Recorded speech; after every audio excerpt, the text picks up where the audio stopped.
So welcome I don't think everybody. it's gonna happen. Thank you for joining us for a little bit of presidential inauguration poetry.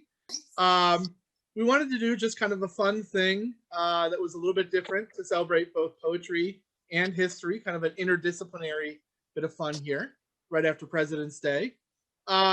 So what's nice is that there are 4 different presidents that have had poets at their inauguration, and Seeds of Literacy happens to have 4 site coordinators, which is pretty coincidental and great. So each one of us is going to read a presidential poem. We're going to read the first 2, and then we'll have a moment to talk if anybody wants to kind of talk about the poetry, things they noticed, yada, yada. And then we'll read the last 2, see if anybody wants to talk, and then kind of wrap it up. So, Todd, I believe you are first, sir. I'll let you take it away. All right. I'm going to be reading a poem by Robert Frost. He read this inaugural poem at the inauguration of JFK back in the 60s. So it's called The Gift Outright. The land was ours before we were the land's. She was our land more than 100 years before we were her people. She was ours in Massachusetts, in Virginia, but we were England's, still colonials, possessing what we still were unpossessed by, possessed by what we now no more possessed.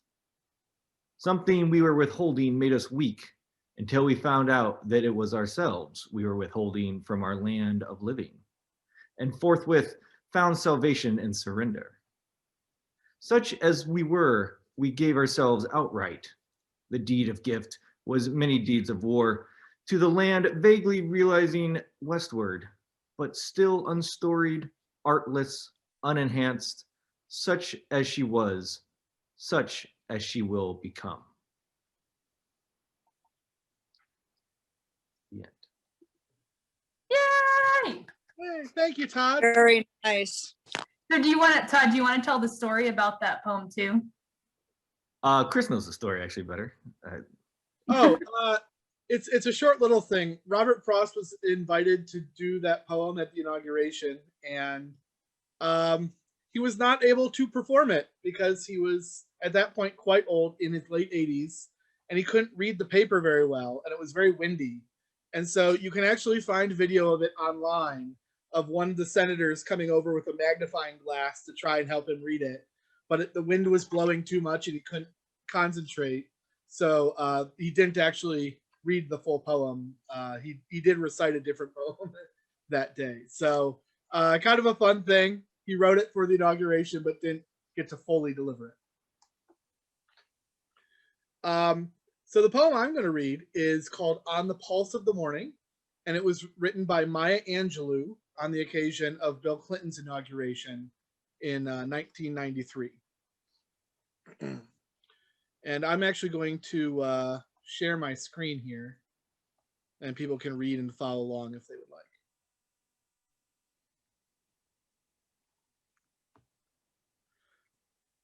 like. Okay. On the pulse of the morning. A rock, a river, a tree, host species long since departed, marked the mastodon, the dinosaur, who left dried tokens of their sojourn here on our planet floor. Any broad alarm of their hastening doom is lost in the gloom of dust and ages. But today, the rock cries out to us, clearly, forcefully, "Come, you may stand upon my back and face your distant destiny. But seek no haven in my shadow. I will give you no hiding place down there. You, created only a little lower than the angels, have crouched too long in the bruising darkness, have lain too long face down in ignorance, your mouths spilling words. Armed for slaughter, the rock cries out to us today. You may stand upon me, but do not hide your face. Across the wall of the world, a river sings a beautiful song. It says, "Come, rest here by my side." Each of you, a bordered country, delicate and strangely made proud, yet thrusting perpetually under siege.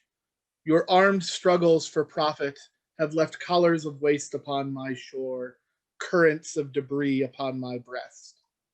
Yet today I call you to my riverside. If you will study war no more, come, clad in peace, and I will sing the songs the Creator gave to me when I and the tree and the rock were one. Before cynicism was a bloody sear across your brow, and when you yet knew, you still knew nothing. The river sang and sings on. It is a true yearning to respond to the singing river, the wise rock, to say the Asian, the Hispanic, the Jew, the African, the Native American, the Sioux, the Catholic, the Muslim, the French, the Greek, the Irish, the rabbi, the priest, the sheik, the gay, the straight, the preacher, the privileged, the homeless, the teacher. They all hear the speaking of the tree. They hear the first and last of every tree. Speak to humankind today. Come to me, here beside the river. Plant yourself beside the river. Each of you, descendant of some passed on traveler, has been paid for. You, who gave me my first name, you, Pawnee, Apache, Seneca, you, Cherokee Nation, who rested with me then, forced on bloody feet, left me to the employment of other seekers desperate for gain, starving for gold. You, the Turk, the Arab, the Swede, the German, the Eskimo, the Scot. You, the Ashanti, the Yoruba, the Kru. Brought, sold, stolen, arriving on the nightmare, praying for a dream. Here root yourselves beside me. I am that tree planted by the river, which will not be moved. I, the rock, the river. I, the tree. I am yours. Your passages have been paid. Lift up your faces. You have a piercing need for this bright morning dawning for you. History, despite its wrenching pain, cannot be unlived, but if faced with courage, need not be lived again.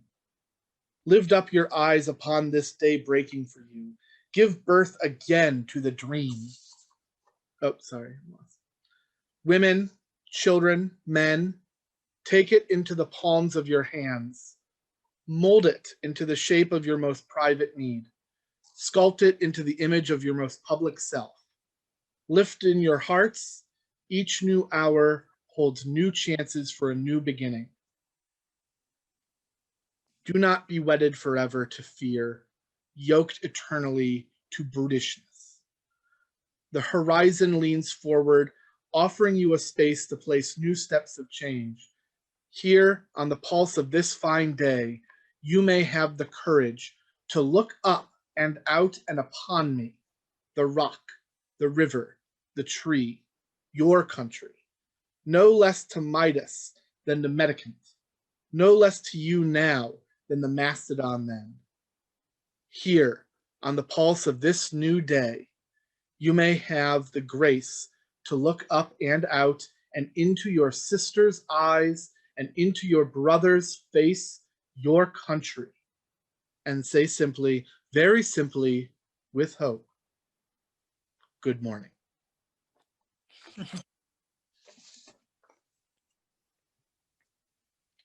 Yay! So, my Angelus is a little longer than Robert Frost, but that's okay. Did anybody have any thoughts or anything about either of the poems, or anything that they want to talk about? Or Yeah. Who said that? Denisha, it looks like you're trying to say something, but you're muted, so we couldn't hear what you said. I said I like that she named herself the tree. Mm-hmm.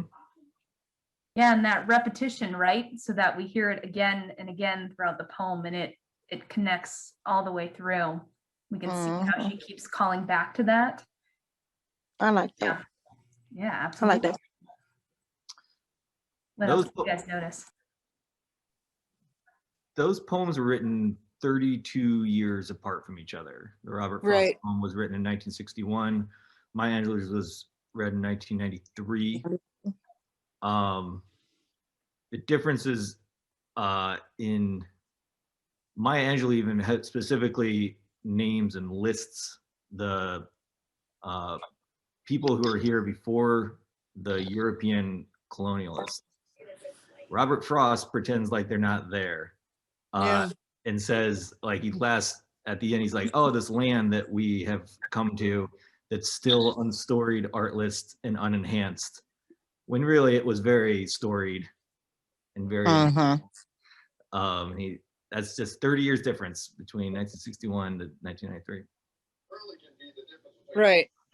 I thought it was interesting. They're both nature bound, though. You know, they both had that theme around nature, which is ongoing, of course, when we're all gone, all of us here now. I just noticed that.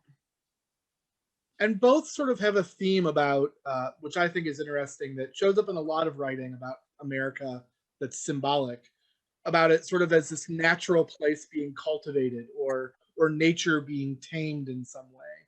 And that shows up in a lot of poetry about America. Trainings are starting to go back to pre-pandemic levels. Yeah. All right, well, wonderful.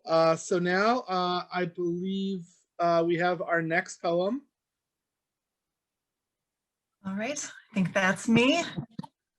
Do you all like to see the screen again? I liked that. I think that works well.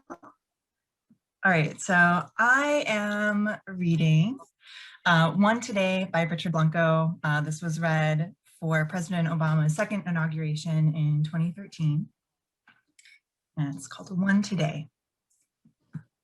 One sun rose on us today, kindled over our shores, peeking over the Smokies, greeting the faces of the Great Lakes, spreading a simple truth across the Great Plains, then charging across the Rockies. One light, waking up rooftops, under each one a story, told by our silent gestures moving behind windows. My face, your face, millions of faces in morning's mirrors, each one yawning to life, crescendoing into our day. Pencil yellow school buses, the rhythm of traffic lights, fruit stands, apples, limes, and oranges arrayed like rainbows begging our praise. Silver trucks heavy with oil or paper, bricks or milk, teeming over highways alongside us, on our way to clean tables, read ledgers, or save lives, to teach geometry or ring up groceries as my mother did for 20 years, so I could write this poem. All of us is vital as the one light we move through. The same light on blackboards with lessons for the day, equations to solve, history to question, or atoms imagined. The I have a dream, we keep dreaming. Or the impossible vocabulary of sorrow that won't explain the empty desks of 20 children marked absent today and forever. Many prayers, but one light breathing color into stained glass windows, life into the faces of bronze statues, warmth onto the steps of our museums and park benches as mothers watch children slide into the day. One ground, our ground, rooting us to every stalk of corn, every head of wheat sown by sweat and hands gleaning coal or planting windmills in deserts and hilltops that keep us warm, hands digging trenches, routing pipes and cables, hands as worn as my father's cutting sugarcane so my brother and I could have books and shoes. The dust of farms and deserts, cities and plains mingled by one wind, our breath. Breathe. Hear it through the day's gorgeous din of honking cabs, buses launching down avenues, the symphony of footsteps, guitars, and screeching subways, the unexpected songbird on your clothesline. Here, oh my gosh. Here, squeaky playground swings, trains whistling, or whispers across cafe tables. Here, the doors we open for each other all day, saying hello, shalom, buongiorno, howdy, namaste, or buenos dias in the language my mother taught me, in every language spoken into one wind, carrying our lives without prejudice as these words break from my lips. One sky. Since the Appalachians and Sierras claimed their majesty, and the Mississippi and Colorado worked their way to the sea. Thank the work of our hands, weaving steel into bridges, finishing one more report for the boss on time, stitching another wound or uniform, the first brushstroke on a portrait, or the last floor on the Freedom Tower, jutting into a sky that yields to our resilience. One sky, toward which we sometimes lift our eyes, tired from work. Some days guessing at the weather of our lives, some days giving thanks for a love that loves you back, sometimes praising a mother who knew how to give, or forgiving a father who couldn't give you what you wanted. We head home, through the gloss of rain or weight of snow, or the plum blush of dusk, but always home, always under one sky, our sky, and always one moon like a silent drum tapping on every rooftop and every window of one country, all of us, facing the stars, hope, a new constellation, waiting for us to map it, waiting for us to name it together. Right. We got through it. Sorry about the glitches there, guys. Hey, welcome to reading poetry together in 2021. Yeah. So that one was pretty long. Do we want to pause there to talk about that for a second before reading the last one? Sure. What did you guys hear? Yeah. I want to point out that the beginning of that poem, the 20 empty school seats is referring to the Newtown shooting. Okay. Right. Yeah, that's the line that stuck with me through the rest of the poem. Like my brain kept going back to that. What I think is interesting is it intermingles both very positive messaging with a lot of like sadness. Like it's saying there is hope, there is a way forward, but we do have some painful aspects of our history. We do have these hard stories to hear. And I think what's interesting is that the earlier poems used mourning as a metaphor for hope. And this actually uses sort of like a twilight sort of imagery of going home, sun setting as hopeful. But both are using the time of day, the changing of the day, to sort of talk about transformation. Yeah, I kind of got that feeling too, that it was kind of over the course of a day with this poem, like from sunrise to sunset, from people leaving in the morning on their morning commute to driving home again, taking those very freeways and what have you, and like their actual work and what they do, giving them the identity. It was really urban, actually, more like urban imagery.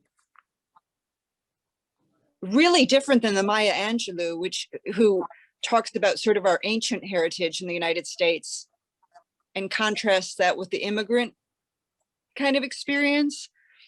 Like when she says, you know, passage paid, that could be the slave trade, that could be the waves of immigrants coming over, the whole idea of movement to the country. Really different. Yeah, this was far more contemporary, and if indeed we're going to do Biden's, that would be the same. Really dealing, just what you said, Anna, you know, not so much growing from the past, but really a contemporary setting and a day in that setting, in this case with this poem. Yeah. It's interesting though, because wasn't the last line of Maya Angelou's Good Morning? And how it's sort of picked up with like a morning. So starting the morning, starting the day, and hers had concluded with good morning. So kind of almost like a natural progression, like they picked up where the other one left off, which is really interesting.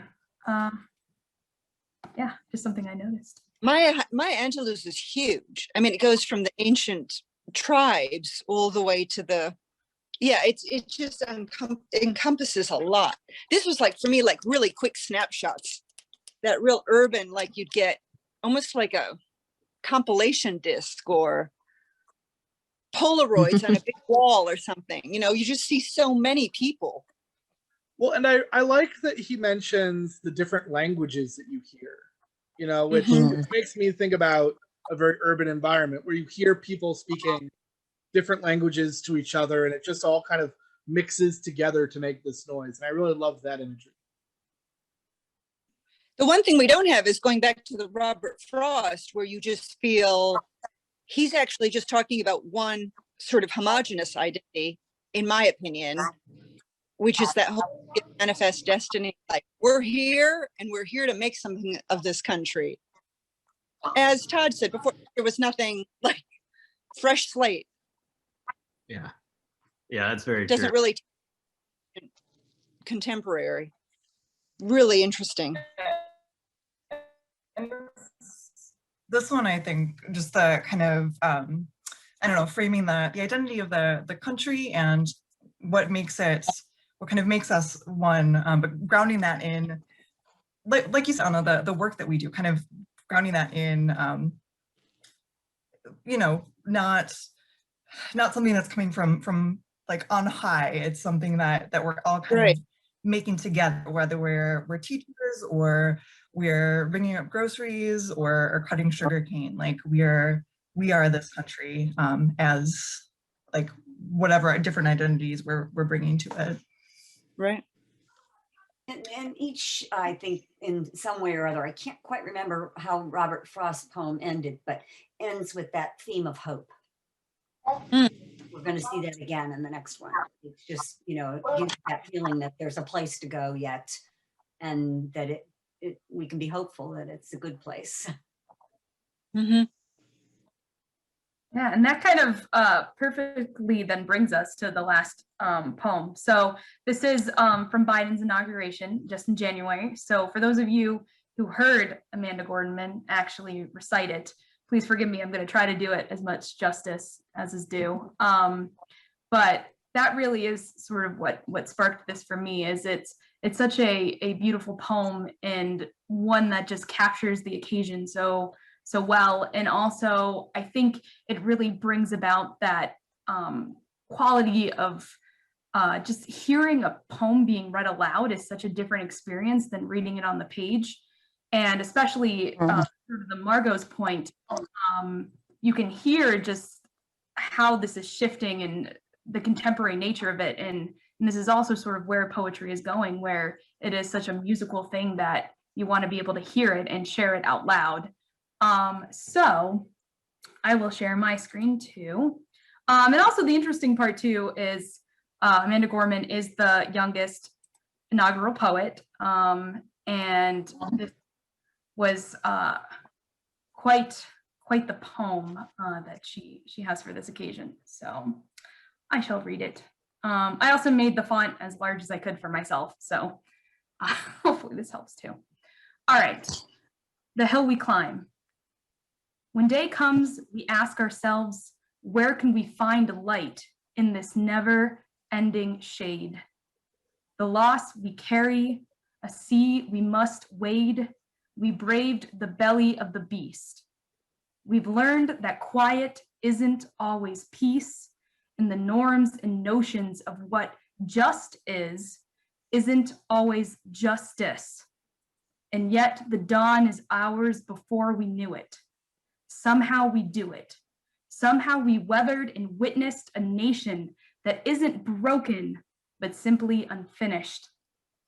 We, the successors of a country in a time where a skinny Black girl descended from slaves and raised by a single mother can dream of becoming president, only to find herself reciting for one. And yes, we are far from polished, far from pristine, but that doesn't mean we are striving to form a union that is perfect.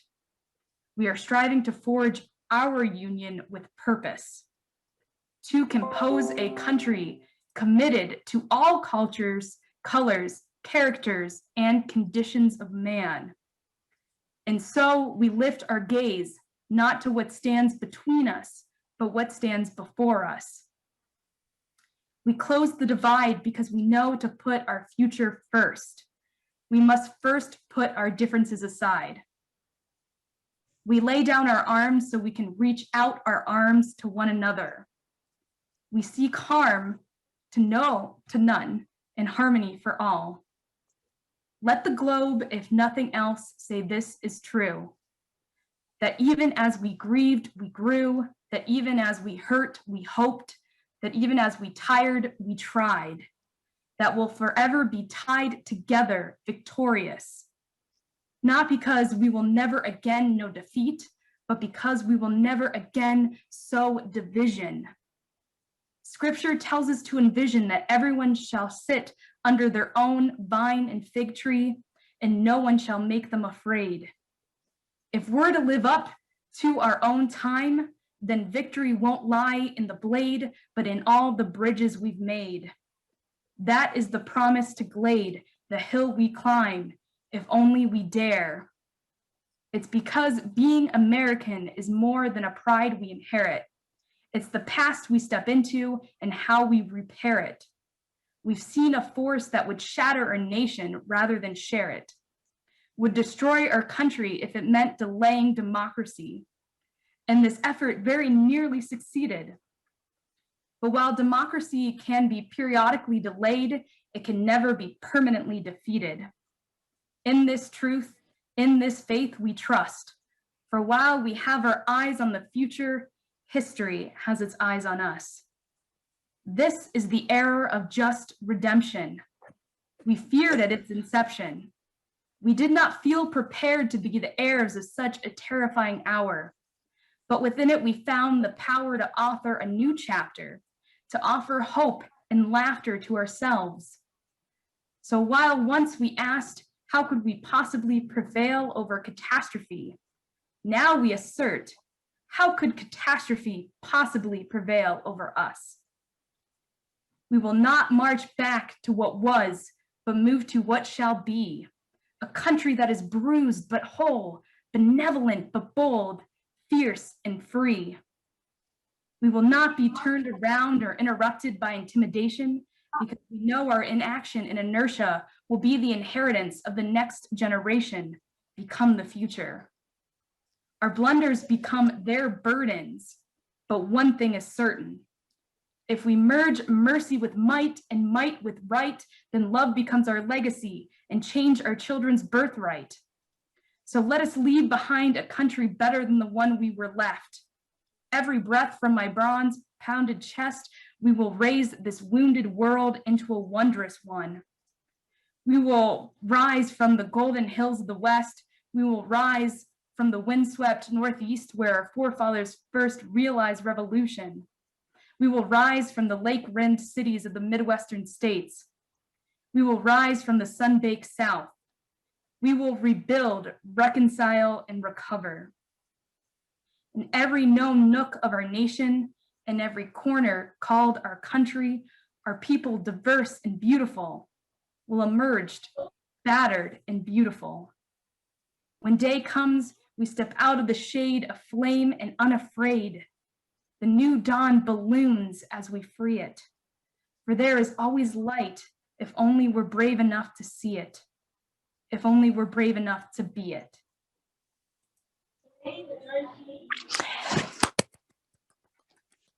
I like that. Oh, that's nice. Tell me, what do you like about it? Nice. I like the fact that all the rest of the poems that we just heard, I feel like that was the leading, like it was just the end of all. Like I like the fact that she spoke everything into existence with her hope. Like she went back in time and then she also brought it to it like we're not going to discuss too much about what happened in the past. We're going to continue on how we're going to fix it. Mm-hmm. Yeah. I like that. And I can tell she must be young. She is. She's 22. Oh, she's way younger than I thought, but yeah, she seems pretty young. Like she don't want to talk about the past. We're going to straight forward this. Fast forward this. And I like that. That was awesome. There's a lot about the future, right? it's this A idea. lot. Yeah, we are building something, and that idea of And cleaning up a mess. yeah, cleaning up a sound mess. like. Period. Mhm. And Yeah. a team. She was basically saying like a team. We're going to be a team. We all got to do it all together. Absolutely. I like that poem. Yeah. Which I just want to point out, like you're talking about how she's very young and she's speaking about hope in the future. And then we look back to the Robert Frost poem, which very much was looking backwards. And it is the perspective, Yep. I think, of somebody who's very, sort of old, looking back on life and looking what they've accomplished.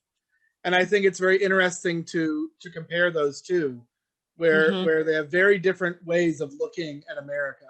Partially because of where the people's lives were at the time. Mhm. And also, did you guys, did you happen to hear, so there's a lot of times where we hear very like similar sounds, right? And so it's because she's doing what's called alliteration, where you're starting the words with the same letter, so that it kind of drives through that like rhythmic. So I can even kind of pull up an example here. So even just part of that last bit, we will rebuild, reconcile, and recover. So each of those I like that rhythm. R, so that you can really hear it. And so again, kind of harkening back on that idea that poetry being read aloud has a very different feel to it. And it's when we can hear those kinds of things that there's more power in it. She also, in delivering it, used her hands and gestures so beautifully, which added to the word. And I sort of looked at it, this poem, almost like the spoken word that we hear so often now. So that's just a comment thrown in there. Yeah, absolutely. Anybody else? Yeah, John. I guess what I would say is her poem dwarfed the other ones. And one thing that her poem had that the other ones lacked was inclusiveness. Each of those other three were exclusive. And hers was inclusive. Yeah, that's interesting because even Maya Angelou, and it's a line I wrote down, talks about us each building up thought. Each of you a bordered country. Maya Angelou leaves us with that, which is like a mosaic. The United States is made up of different people, but like a mosaic, but we're each individual hard little tiles. It's not so much that we're working together towards something, whereas, as you said with Amanda Gorman, I think we're all climbing that hill. It's everyone. Like as She survivors. speaks to everybody. Yeah, it's real survivors She includes manifesto everyone. for me. Yeah. She doesn't just include a few, like each of the others did. The one that was just previous to this, I thought also covered a lot of ground of bringing lots of people together also. The sounds and everything of the urban setting, as we said, but they're all meshing together to create this day for us. So I sort of thought that was in somewhat inclusive, more so as each one of these went by and the more contemporary they got, the more that inclusiveness was sort of a theme.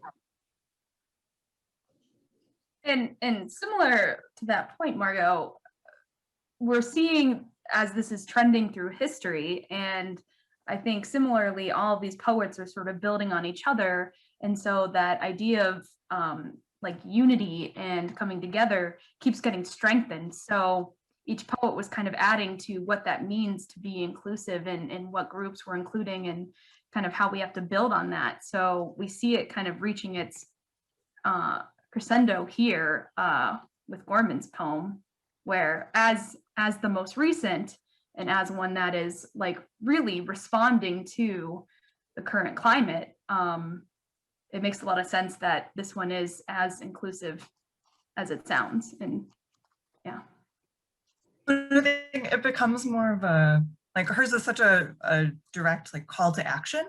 Yeah. Or even the one that I read, it is kind of just giving a snapshot of America and maybe what it looks like to be an American, and how that can look quite different depending on who you are. But there's not and tying us all together, that we all can share these same experiences of having we're all breathing the same air and all of that. But then you get to Amanda Gorman's poem and it becomes much more of like patriotism as an action, where you have to we have to work to make this country better. Like we have to work to make the US what we want it to be. And I think, I don't know, that's kind of interesting to see too, through, kind of as you follow the poems, how it kind of, this most recent one is like, all right now, like, let's roll up our sleeves and get working. Right. And she was responding somewhat also to the horrifying happening at the Capitol. And she said she wrote quite a bit of it. She changed some around and she wrote towards that experience. So that probably is reflected a lot, just like Melina said, in her poem, as far as a call to action to really start working together. I thought that her use of poetic methods and techniques was brilliant. And, it was a long poem, but like the second one, I don't remember I got tired after a certain point in that one. It was too long and to follow, and it wasn't easy to follow. But the Gordon's was just, I was waiting in every word. I was just hoping there was going to be some more. It was a really excellent poem. To me, it was excellent. Every time I hear it, it seems to get better. Isn't that what good poetry really means? And Carrie, you did a great job delivering it. Good work. I don't know if anybody else thought the second poem was too long. Oh, Maya Angelou's, it just covers so much ground. It's huge and sprawling and messy, like this country. I mean, it's really reflective of the United States. It's an honest look, but it's massive. It's trying to take in so much. The natives, the immigrants.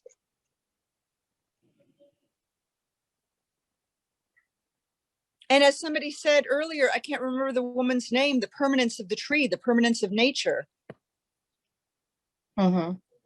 Also in there, which is huge. I think Maya Angelou poem was a lot different because I'm a lot younger and I don't know exactly how she felt or why would she say the things that she had said, because I was 3 years old. So I don't know. You're playing the age card on us. Yeah, I mean, because only thing that I grasped a lot too is the fact that she was relating herself as a tree, which is a growing tree, which is this country needs to grow together. That's the only thing I grasped from that. You're saying the poet number 2 yes, had a metaphor of the tree being themselves in terms of how so? Is that because she was explaining a lot about how the rocks were here before we were here, and we were here to pay them attention as to grow with them. And then she called herself a tree, and she grows with the tree, and tree grows and they grow big, but they have to grow together.